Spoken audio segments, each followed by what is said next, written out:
It's the latest edition of ESPN FC. I'm Dan Thomas, joined in the studio today by Craig Burley. Ahead of the Manchester derby, the big talking point was, of course, Marcus Rashford being dropped from the squad. We've heard from the English international for the first time today. Speaking to Henry Winter, he said it's disheartening to be left out of a derby. As I've gotten older, I can deal with setbacks. What am I going to do about it? Sit there and cry about it, or do my best the next time I'm available? Now, this about his future. For me, personally, I think I'm ready for a new challenge and the next steps. When I leave, it's going to be no hard feelings. You're not going to have any negative comments from me about Manchester United. That's me as a person. If I know that the situation is already bad, I'm not going to make it worse. I've seen how other players have left in the past, and I don't want to be that person. For more on this, let's welcome in, shall we?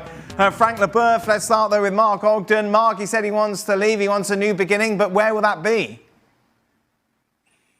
Well, he's not got many options, Dan. Look, at the end of the day, he's 27 years old. He's on £325,000 a week. That's, $500,000, I guess. He's got 3 years left in his contract, so he's expensive. He's not playing well. He hasn't played well for a long time. So he's probably looking at the best options are stay at Man United, get your head down and try and persuade Ruben Amorim that you've got a future there, or Saudi Arabia, because as much as Saudi Arabia won't appeal from a football perspective, the financial side of it will, and it will appeal to United as well in terms of getting a fee for Rashford.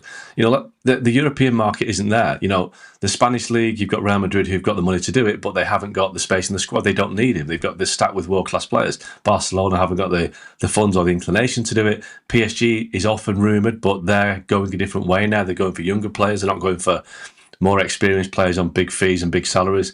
I think the domestic market in the Premier League, that's unlikely as well. Chelsea don't sign players over the age of 24. Arsenal have signed Raheem Sterling on loan this season, hasn't worked out. They can't accommodate Rashford.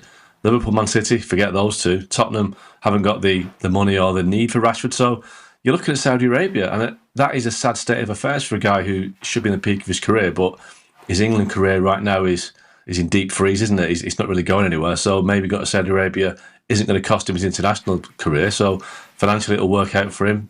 But is it where he should be? I don't know. But I think that is what he's looking at. It's Saudi Arabia or stay at Man United. Mark, how did we get here? As you say, this is a player who should be in his prime at the moment. Well, if you look at Marcus Rashford's career over the last 3 or 4 years, he had a real spike of form after the World Cup in Qatar in 2022, ended the season with 30 goals. But, either side of that, his form has been really poor. So it's been a kind of a long decline this for Marcus Rashford. United panicked a little bit 18 months ago by giving a new contract.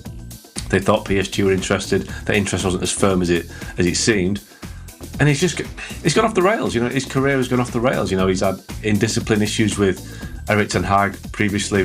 He's been dropped for games because of off-field incidents. It's just not going anywhere. His career is flatlined, and I think he's probably right. He does need a new challenge, but he's now only 6th manager at Man United in Ruben Amorim, and it can't all be the manager's fault. If there's 6 different managers, one of them you'd think would get something out of Marcus Rashford. I think sometimes you just have to sit down and look in the mirror and think, it's him. It's his fault, not the managers that he's played for. I'll tell you why we're at this stage. Attitude.